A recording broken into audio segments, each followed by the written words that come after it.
Friday will...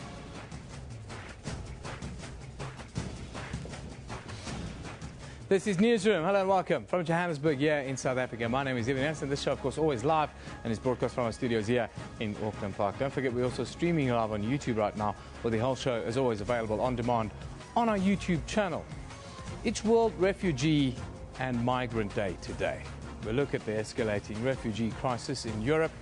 We also look forward to the World Refugee Summit that will be held in Brussels later this month. Our question of the day deals with this. It asks of you: why do Western media continue to call Europe's refugees migrants?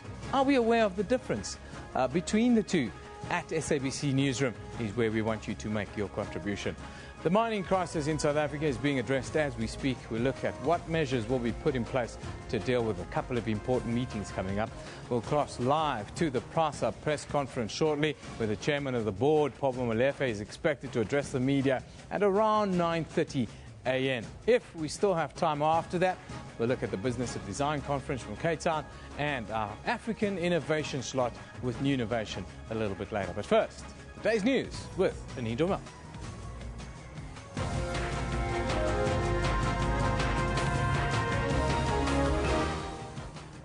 Good morning, I'm Anine Dormal. Let's take a look at the stories making headlines today. The Passenger Rail Agency's board chairperson is expected to brief the media in Pretoria this morning. PRASA's Popo Molefe will address the media on the outcomes of Public Protector Thuli Madonsela's report on alleged maladministration at the agency. Madonsela's report detailed 32 complaints against PRASA, most of them involving maladministration relating to tenders totaling 2.8 billion rand. Madonsela found 19 of them were substantiated. Ex-PRASA Chief Executive Lucky Montana was widely implicated in the report. Montana has said he will go to court to challenge Madonsela's report. China has marked the 70th anniversary of victory over Japan with a huge display of military might in Beijing.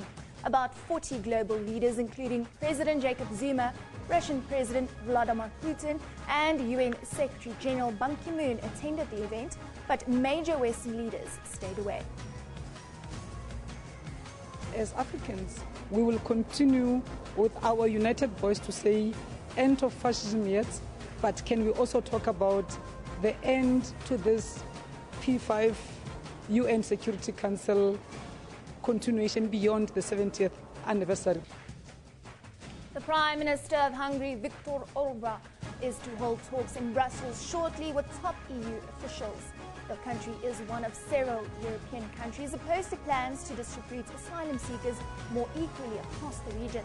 Last night, police and refugees scuffled at a railway station in the capital of Budapest. The number of refugees travelling through Hungary has risen since Germany eased its asylum regulations. Hungary responded by stopping the refugees from travelling through the country earlier this week. And Kenya says it hopes to cash in on Durban's selection as the host city for the 2022 Commonwealth Games. Brand Kenya and South Africa, the South African counterpart, are looking forward to marketing the first ever Commonwealth Games to be held on the African continent. Kenya is going to be the training ground, especially for the field races, because those field races need high altitude training. Then we are also known for very good trainers in terms of the marathon. Well, remember, you can find all of those stories on our Newsroom Facebook page. Just search for SABC Newsroom. Of course, you can also follow us on Twitter at SABC Newsroom. Evan, over to you. Thank you. The 101st World Day of Migrants and Refugees will be celebrated today.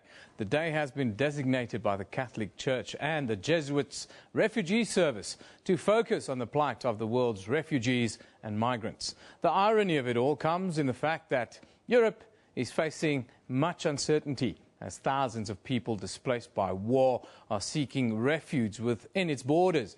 The Interior and Justice Ministers of Germany, France and Britain have now called an emergency Refugee Crisis meeting on the 14th of September in Brussels. Yesterday, several parts of Europe descended into chaos as refugees fleeing violence in the Middle East and Africa overwhelmed several cities and borders. The Hungarian Prime Minister, Viktor Orban, whose country has become the front line of the migration, will be in Brussels today for emergency talks as thousands of refugees are still stranded at Budapest's railway station. I'm joined now by our European correspondent, Jack Parrock, who is in Brussels. A very good morning to you, Jack. Thank you for joining us. Good morning. Jack, what's the expectation of Viktor Orban's trip to Brussels today? So his trip here is basically to start discussing a future decision for how Europe goes ahead with its migration agenda. The agenda is to basically try and spread migrants across the continent. 40,000 is the programme so far. It's starting to see that this really isn't working anymore. There's many more migrants than expected. Here in Brussels, there's a camp in the city centre. So really, he's going to be here to try and find a position with his European partners. European partners think that Hungary isn't going about this in the right way, especially with them having built a fence on their border with Serbia. Now, Jack, there's a refugee crisis meeting also set for Brussels for the 14th of September. What do you expect the heads of argument will be there? So that will be the interior ministers of the European Union, and what they are going to want to do is try and decide which countries are known as safe countries. That basically means that countries that are so war-torn that the people coming from those countries are very likely to be granted asylum. So Syria, for instance, Eritrea, Afghanistan, etc. Those people are more likely to be granted asylum within the European Union. And they're going to try and work that out. But many are saying that that's probably a reason to try and the reason they're doing that is to try to dissuade some other migrants from countries like Albania, Kosovo, from coming, that they might not think that they will be granted asylum if they were to come. But this is all in the run-up to a huge summit in Malta, in the town of Valletta, where the EU leaders, the 28 EU leaders, will meet in November to try and come up with a comprehensive plan to address the migration crisis. Germany have eased their, let's call it their asylum-seeking guidelines. Do you think that the rest of Europe will follow suit and this might be the catalyst? Indeed, Germany is certainly taking the most refugees and appearing to be the most willing to take refugees. They're expecting 800,000 refugees into their country. And they're trying to encourage other countries to do the same. But countries like the United Kingdom are very reluctant to accept asylum seekers, refugees. And countries like Greece and Italy, they say they're inundated already. And countries, in fact, like Poland on the eastern border, they say that they can't be handling Middle Eastern and African migrants because they have seen huge numbers of Ukrainian migrants cross into their borders since the Ukraine crisis kicked off a year or two ago. Jack, just give us a little line of sight of what happened in and around Europe's cities, where the hotspots were in the last 24 to 48 hours. The front line, is it in Budapest as reported, or do we see other pockets of incidents? So the main problem at the moment, and the reason that Viktor Orban, the Hungarian Prime Minister, is coming here to meet the EU officials, is because of Budapest and what he's doing. So Hungary built a fence on their border with Serbia to try and prevent migrants crossing into their country. Many of the migrants that I've met in Brussels have made that journey from over the Serbian border into Hungary. The fence doesn't seem to be working. People are crossing, but it's drawn real criticism actually from other countries. They say that the Hungarians shouldn't be putting up a fence. And also what's happened now is there are thousands of migrants in the city of Budapest outside one of the main train stations there. They're trying to board trains to access other parts of the European Union, but the Hungarian authorities have closed the train station. So they are unable to board trains to get many of them want to go to Germany, Austria, France, Belgium, etc.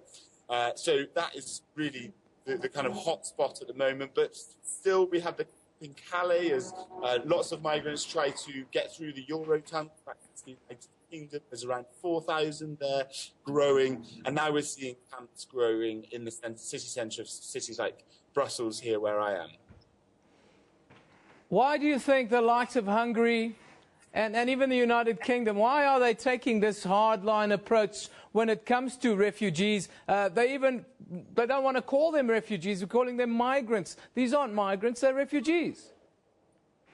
Indeed, so this is one of the big kind of debates within the European Union, and also how media are reporting this crisis, whether they call it a refugee crisis or a migrant crisis. The people that say that they're refugees obviously say that these people are fleeing conflict and poverty and desperate situations. Many of the people I've spoken to, Iraqis and Afghanis, brutally attacked before in their own countries before they arrived, and people are trying to make a differentiation between economic migrants, people that move from a country to try and find a better life, or people that are fleeing poverty and conflict.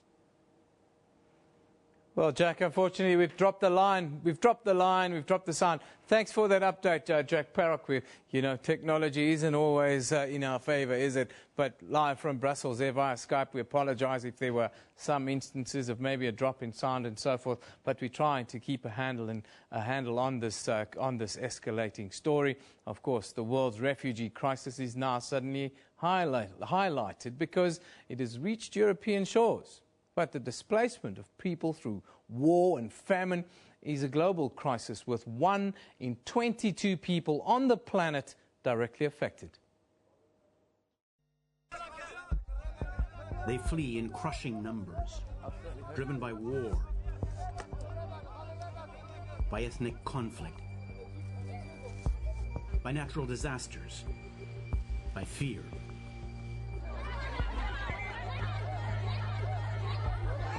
Today, the number of the uprooted is staggering.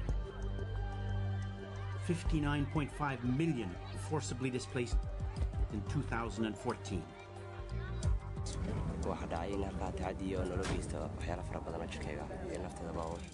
طبعا قتل كان بجنبي واحد كمان قتل براسه تمام. انا اكلت 5 طلقات بالمنطقه هاي. عد ما اصابت خلص شعرت انه خلص انتهت حياتي. الالم كان ما يوصف. The numbers explode upwards. 13.9 million newly displaced people. 11 million within their own country. That's the highest figure on record. In 2010, 10,900 people fled every day. 2013, that had tripled to 32,200. In 2014, it rose again dramatically to 42,500. A small city fleeing every day. In 2014, 1 person of every 122 in the world was forcibly displaced. We no longer have the capacity to pick up the pieces. More and more people are suffering, and more of the people that are suffering have no chance to get protection or support because we no longer have the resources to do so. Syria, Afghanistan, Somalia. Half the world's refugees are from these 3 countries. Conflict drives them out. Long savage wars condemn them to bitter exile.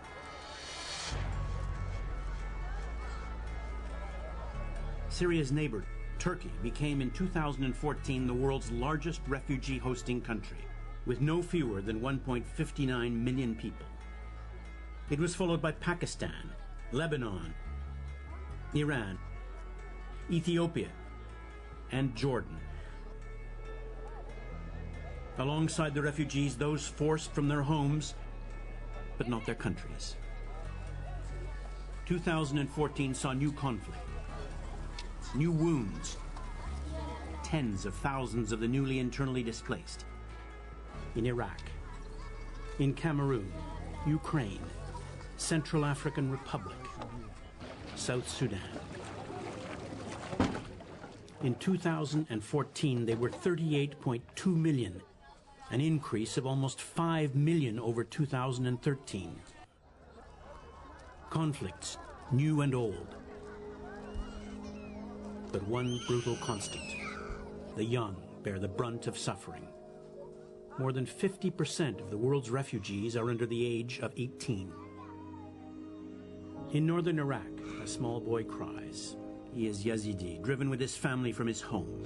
He is internally displaced.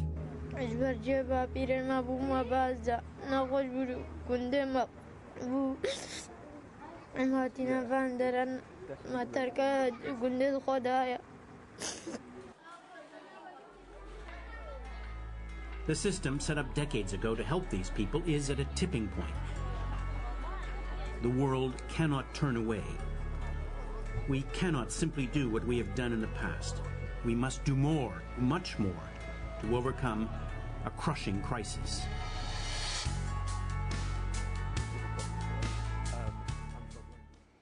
It is indeed a crushing crisis going on all around the world. Now, the first World Day of Migrants and Refugees was held exactly 100 years ago this year. Pope Francis has sent a message for 2015 on the World Day of Migrants and Refugees. Of course, that's today, entitled Church Without Frontiers, Mother to All. The day is celebrated at a time Europe is going through the worst crisis in its history. The problem of migrants and refugees is not only confined to Europe, though. Here in South Africa, we've also had our fair share of the problems, like recent xenophobic attacks, refugee camps, killings, displaced foreign nationals, and painful reintegration processes. Now, the communications officer of the Jesuit Refugee Services is Gashwal Brooks. He joins us live in the studio this morning. Gashwal, good morning to you. Thanks for joining us. Good morning to you, Evan. What is your message as the Jesuit Refugee Service? What's your message on today, the World Migrants and Refugees Day? I think Pope Francis's message, especially the theme around the message, saying that it's a church without frontier, mother to all, clearly highlights exactly what the Jesuit Refugee Service is trying to achieve by assisting people. These are not people that we class according to their religion, their race, or whatever their circumstances might be, but they need assistance. These are people in dire need. And I think that the definition of refugee clearly highlights why they need our assistance. Now, in Europe, we see some countries closing their borders, putting up barbed wire fence. We see the reportage in the media calling these refugees migrants, as if these are people that are leaving their country because they like to leave their country. How do you view all of this in the context of what's going on? It is obviously very disturbing. We do see pockets of excellence. I mean, Germany stepping forward and saying that they would take on 800,000 of these people. That is, commendable on their side. But I think it is a global phenomenon. I think that there are many countries that are looking at the situation through similar eyes. I mean, you think of Australia. Australia is not, very open with the idea of refugees at the moment. We remember the issue of the boat people not too long ago, where there was this huge debate on whether who should take responsibility for saving the lives of about 8,000 people stranded in the middle of the Indian Ocean. South Africa, to a large extent, especially on a societal level, was also faced with a similar situation. That's where I want to take this conversation with you, is that, in terms of South Africa, we've seen the kind of refugee and migrant crisis that we've had.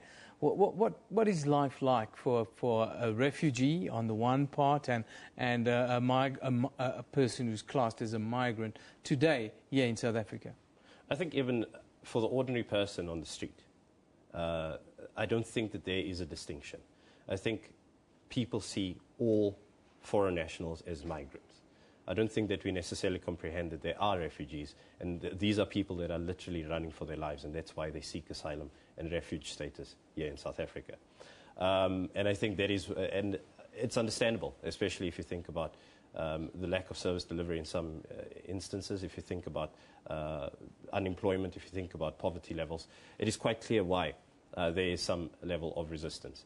But the fact of the matter is that if you look at the stories, and that's what JRS, or the Jesuit Refugee Service, prides itself in, is that we can tell the stories of people. During the course of this week, I spoke to a gentleman from Ethiopia that's a refugee here in South Africa. And what was his experience? He was shot, during a robbery. And this man has not been treated all that well by South Africans. When we talk about that, the context, we are told that the worst is now behind us, and we have to put it behind us, and we have to build bridges. Do you share that view? Yes, of course. And at Jesuit Refugee Service, we definitely do try to build those bridges.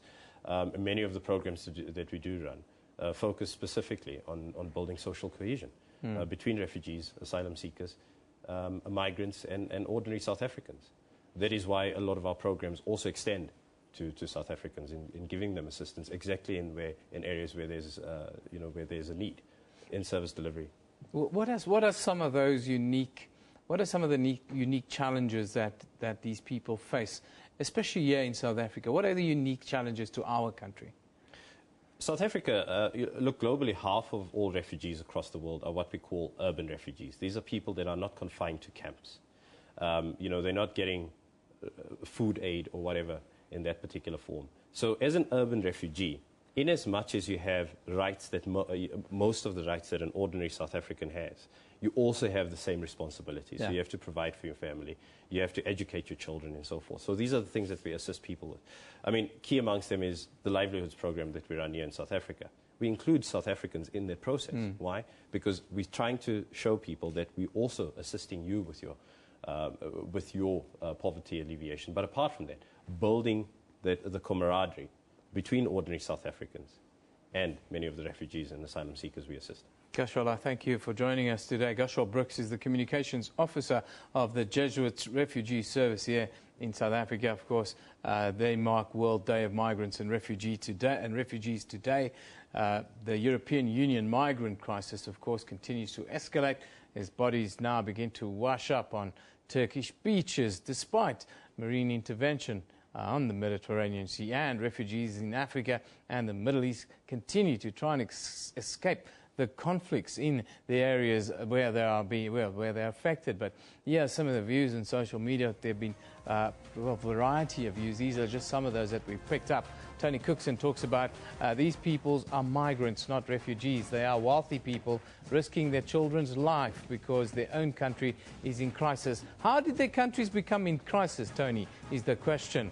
Who's taking the oil out of these countries and driving the big cars in Europe, Tony, is a question that we have to ask before we put those statements out. Dan Owens talk about simply taking more refugees is not the solution to the crisis, says Cameron. We must instead resolve the intractable 4-year war in Syria. Yes, there's also Libya. There are other places around the Mediterranean affected. Louise talks about taking more refugees may not be the answer, but it's not. It's the only moral thing to do. I'm disgusted at my country's stance on this crisis, she says.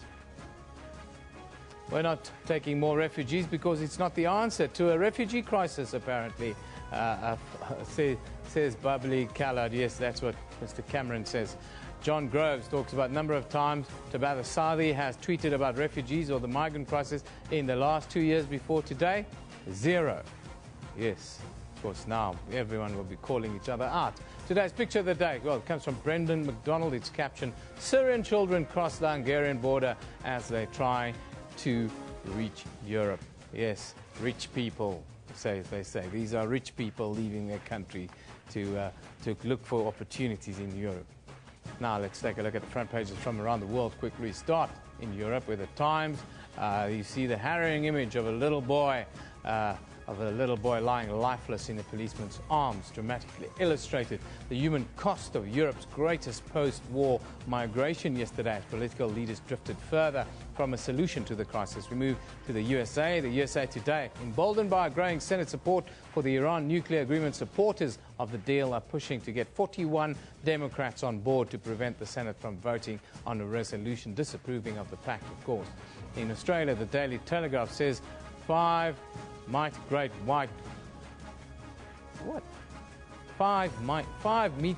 white haunted the water off the northern beaches yesterday. As it emerged, eco warriors have risked swimmers' safety by sabotaging life-saving shark nets.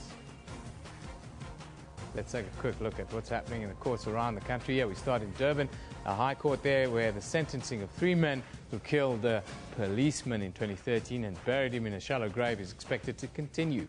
And then in Cape Town, a 35-year-old woman is expected to appear in the Bellville Magistrates Court after she allegedly left her 3 children home alone for no less than 4 days.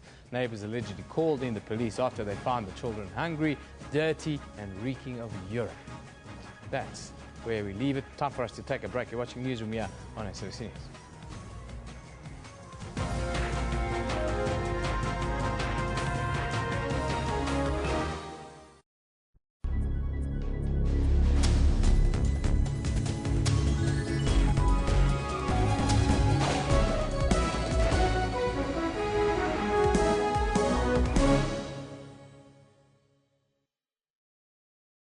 Hello, it's a favorite minister here.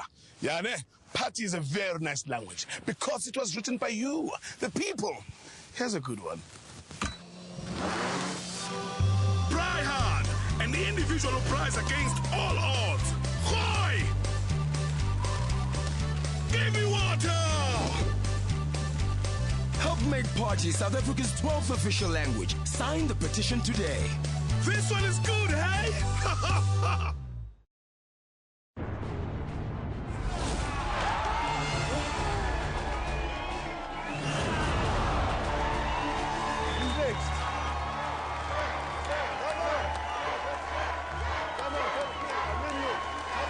Even the best of us need support.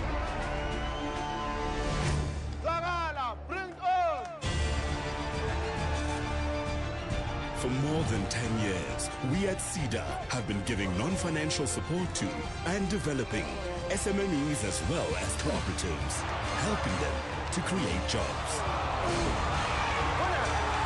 SEDA, together advancing small enterprise development.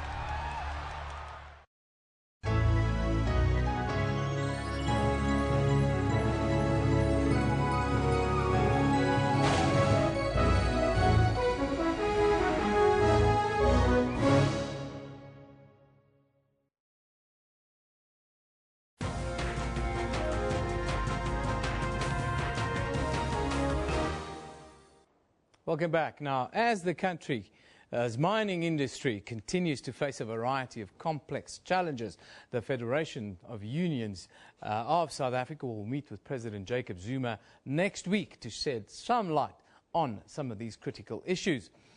This week, Minerals Resources Minister Rako Ramatlori, the mining industry and sector unions such as the National Union of Mine Workers, UASA, and Solidarity signed a framework agreement to cushion some of the effects of job losses in the industry. The Association, of course, of Mine Workers and Construction Union, AMCU, did not sign the deal, arguing that it needs more time to consult with its members. Now, to give us a better idea of where we are within the crisis in mining here in South Africa, we are joined by Fiducia CEO, Mr. Dennis George, this morning. Mr. George, good morning to you. Thank you for joining us. Good morning. I'm the General Secretary, not the CEO. What can I say? You know, I'm being led down the garden path here today. But nevertheless, from our side, we have made a commitment with President Zuma, last month already when we met, where we said to him that it is critically important because the mining sector is at the heart of our economy.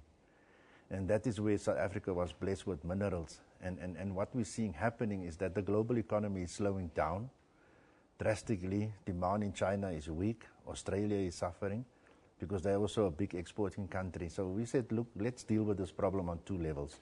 Let's first of all get the trade unions and the employers on an employer-employee relationship. Let them try to stabilize their relationship. That's number 1.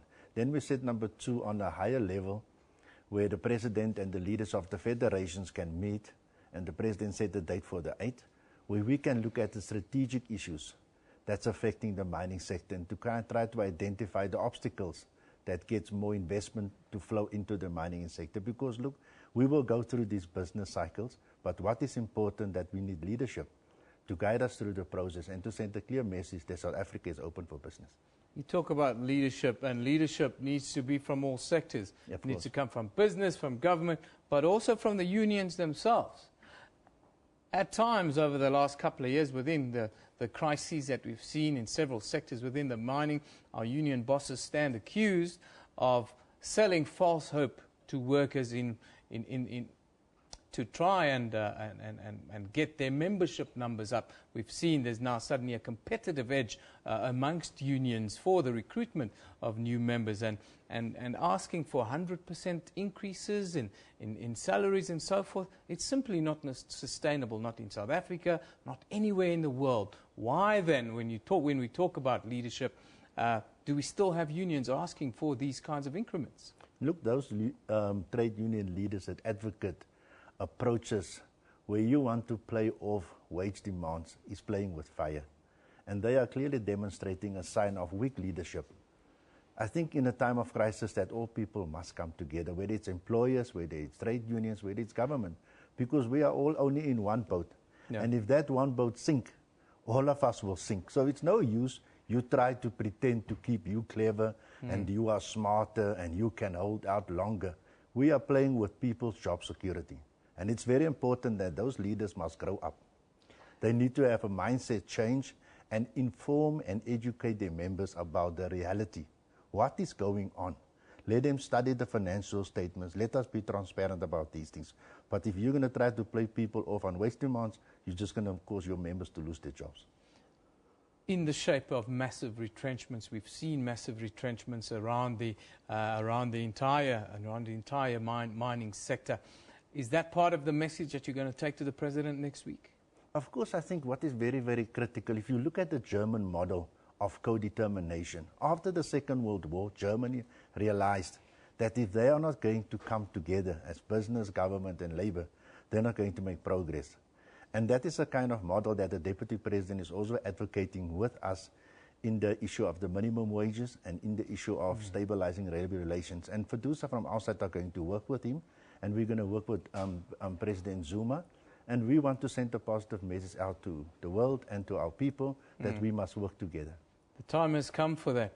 The one thorn in the side of all the processes have been AMCU, who've again this week walked away from negotiations and say they have to go and speak to their members to get a better idea of all of this, to quote them in this instance. What's your message to AMCU, and are you communicating with them the kind of message that you want to bring forward? Look, the issue with AMCU is a very strange scenario, but this thing didn't start only today. It started when we had a previous administration, and we've spoken to them and they didn't want to sign, and then we just moved on and implement. So if they don't want to sign, it's their business. We will educate members that the important thing of working together and social cohesion is important. And therefore, as South Africans, we must work together for the betterment of the economy so that we can deal with unemployment, poverty and inequality. Where do you want to see the industry in 6 months, a year and 2 years from now? Look, for us, the important document is the National Development Plan that gives us a clear guideline that we want to do an issue of go for a target of 5% economic growth, because we know it's proven science that if your economy grows, then we can get more people out of poverty, we can get more people into jobs, and we can also distribute more wealth to the poor. And that is where we want to go to. Well, I thank you for joining us, Mr. Dennis George, who is the General Secretary of FEDUSA, to get it right. It's a very sober message that you brought here this morning, and it's a message that I think South Africans want to hear coming from unions in general, because, as you say, we all need to work together to try and right the ship. Internationally, South Africa is not the only country that's battling financially, and we all have to come to terms with the fact that the next couple of years are going to be very difficult on planet Earth. Yes. Thank you for joining us this morning. Thank you very much. That's Dennis George, who, of course, is not the CEO. He's the General Secretary of FEDUSA, who's the Federation of Unions of South Africa. But let's have a quick look at what you are tweeting about this morning. Godfrey talks about congratulations to Durban for the Commonwealth Games hosting rights, but profitability of the entire initiative shall remain a key objective. Yes, In a world that is battling financially, that will be the yardstick that it will be tested by. Nomzamo Khumalo says, great morning, South Africa. Petrol price and the Commonwealth Games. Shine, Mzansi. Shine. Thank you, Nomzamo. Thank you for that wonderful message. Pula Bambo says, great news. Durban to host the 2022 Commonwealth Games. Yes, it will be a fantastic event in Africa's kingdom of pleasure. Khaukhelo Serache says, South Africa woke up to Durban winning to host the Commonwealth Games. It seems no city seems interested in hosting. Yes, the world is battling financially. Khaukhelo, everyone is kind of battling to try not to spend any money right now, because there isn't much money to go around. But we can make this a sustainable event, and South Africa needs a little bit of good news, don't we? Anyhow, let's take a look now at that's our Facebook page. Well, you can go to our Facebook page. There you see what's going on there. The economy is always in the news. Credit ratings agency Moody's says electricity shortages coupled with low commodity prices and a severe drought will constrain the country's economy over the next 18 months. The plight of African migrants struggling to reach Europe, alongside thousands of fleeing the violence in the Middle East, has stirred international alarm this year, with hundreds dying at sea on the perilous Mediterranean crossing. And then the president of the UN Security Council says he does not see a historic compromise on Security Council reform anywhere in the near future. Well, he should tell the president's meeting, who met in China in the last 24 hours about that, because that's one of the points that will be discussed there. Time for us to take a break. Hopefully when we come back, Popo Molefe will be talking to the media about, the Public Protector's report on PRASA.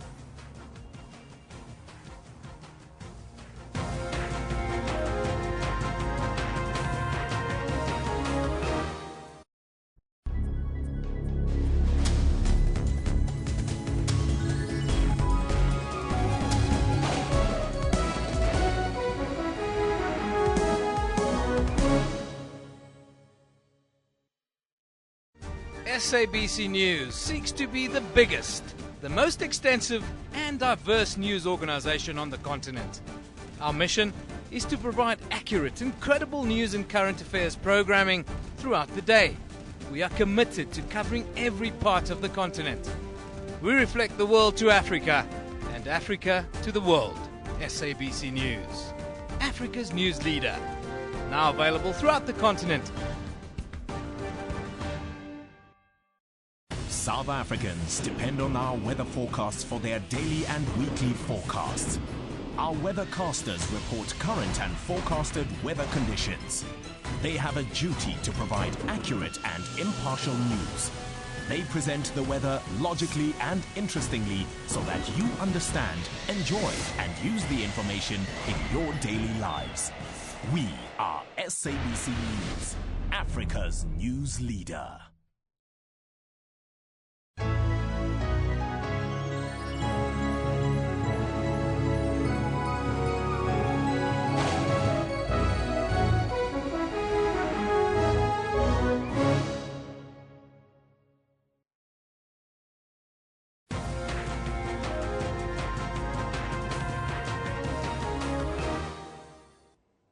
Welcome back. You're still with Newsroom. I can tell you that we're still waiting for the PRASA press conference to start. But leading up to the start of the Business of Design Summit, Newsroom will be talking to some of the game changers in the country's design industry. Now, Paul Raffaele, who is the director of the South African Food and Lifestyle Concept, NOMU, is a regular public speaker on topics such as entrepreneurial brand building.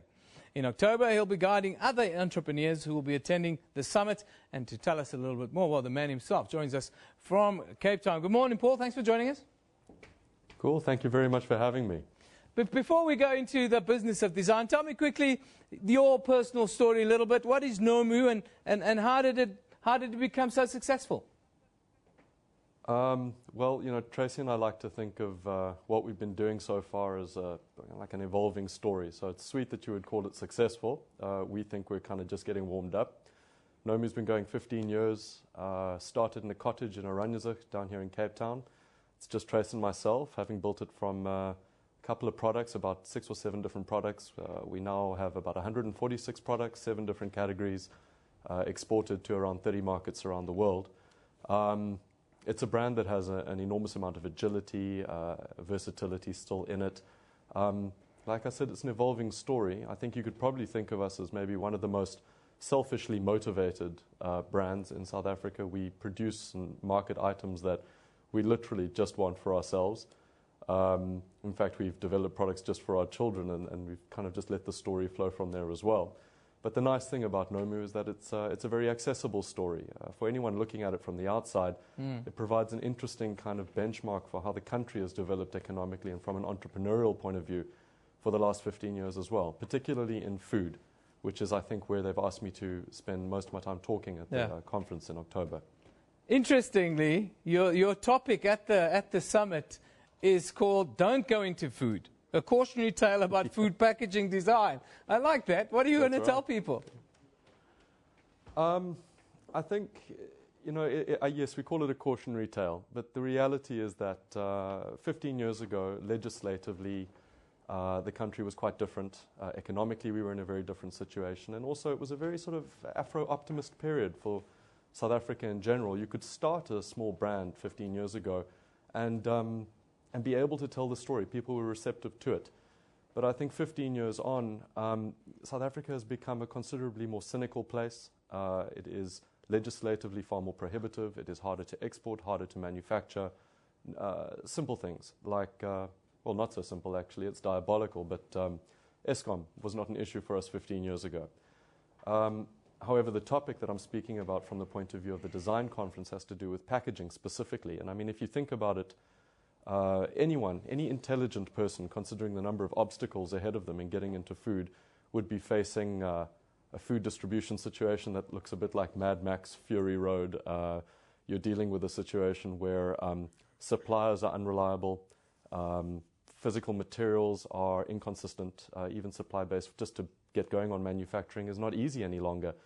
And then on top of all of that, you add the fact that we have a culture where there are very low levels of innovation that are visible in food, and I think that's with good reason. Intelligent people just are avoiding it. In fact, if you look at the Entrepreneur of the Year awards that were announced yesterday, I think there were about 15 finalists in them. There wasn't a single food business in the entire set, and that's a fantastic competition. But I think it's quite telling when there isn't a single food concern in a continent that is facing food scarcity issues. We are a nation of very clever farmers and industrious people rather, and yet our youth are being diverted away from industries like food towards tech or finance or fashion, which are all great. But I think what I'll be talking about is the reasons why the various obstacles would deter or discourage people from wanting to get into food with good reason. In fact, I do public speaking a lot, and I always start with a couple of simple rules, and the first one is don't go into food. You would be completely mad. Now, quickly, you've got less than a minute to tell us the significance of the forum and the summit Business of Design later in the year. Okay. If you intend to get into business, specifically in this kind of an economy, you need to consider the packaging and the design of your packaging, and that goes towards how you present yourself personally, how you present your service. I think in the sort of environment that we're working, if you do not pay close attention to the overall design of your business from a structure and from a packaging and from a presentation point of view, I think you're basically scuttling yourself before you even start. And the Business of Design is an amazing forum to be able to get all of that from amazing leaders all in one go. And I would highly encourage people to attend. If you look at the lineup, I think it's going to be amazing. Thanks, Paul. Thank you very much for joining us today. That's Paul, who's he's the director at Nomu. We're talking, of course, a Business of Design. But the Passenger Rail Agency Board Chairperson, Popo Molefe, that media briefing has just started in Pretoria. Process Chairperson Popo Molefe is briefing the media on the outcomes of the Public Protector's report. Let's go straight there. Regularly awarded. The board directed the acting Group Chief Executive Officer to take appropriate steps to suspend all such contracts and to engage where appropriate with the relevant parties. In addition, all employees unlawfully suspended their suspensions continue to be appropriately addressed. In April 2015, PRASA's internal audit was instructed to review all payments over 10 million made from 1 April 2014 to check irregular, wasteful, and fruitless expenditure. The internal audit was also directed to conduct probity checks on all future payments above a sum of 10 million rand. Furthermore, as resolved by the board and also as directed by the Minister of Transport, Honorable Dipuo Peters, PRASA will immediately begin an academic qualifications verification audit, a process to be conducted by SAQA, which is the South African Qualifications Authority. And communication will be directed to all levels of employees in the organization so that they should understand that there would be this investigation, verification of their qualifications. Ladies and gentlemen, we remain committed to ensuring the rollout of a modern passenger rail system of the future, which will deliver on the mandate of PRASA. PRASA continues to strive and to remain the leader in the public transport solutions and its rail transportation system to be the mode of choice of the passengers. So what am I saying? This organization is on track. It is doing its work. The highly experienced management collective, acting in concert with thousands of the PRASA employees, are capable of discharging our historic mandate with the highest degree of ethical standards and unwavering commitment to good corporate governance. And thank you very much for listening to me. Thank you, Chairman. And you would appreciate that this press briefing is with regard to how the board intends to deal with matters arising out of the Public Protector's report as well as that of the Auditor General's report. So I would urge colleagues that we continue the inquiry or the questions with regard to what the board had prepared for you today. You will also be given the press statement after this, either physically, it will also be emailed to you as we are done right now. So we would then take any questions, and again, please identify yourself, the media house, and then the specific question. Thank you. Yes, sir. Hi, good morning. Stephen Sturman from SABC. I'd like to know if you mentioned that there will be appropriate action taken against employees that duplicating the report. Does that include your former group CEO, Mr. Migrants? And what action are you actually going to take against him specifically, because he was largely implicated in the Public Protector's report? Thank you. I will take 2 more questions of the first round. Yes, sir. Mr. Molefe, you mentioned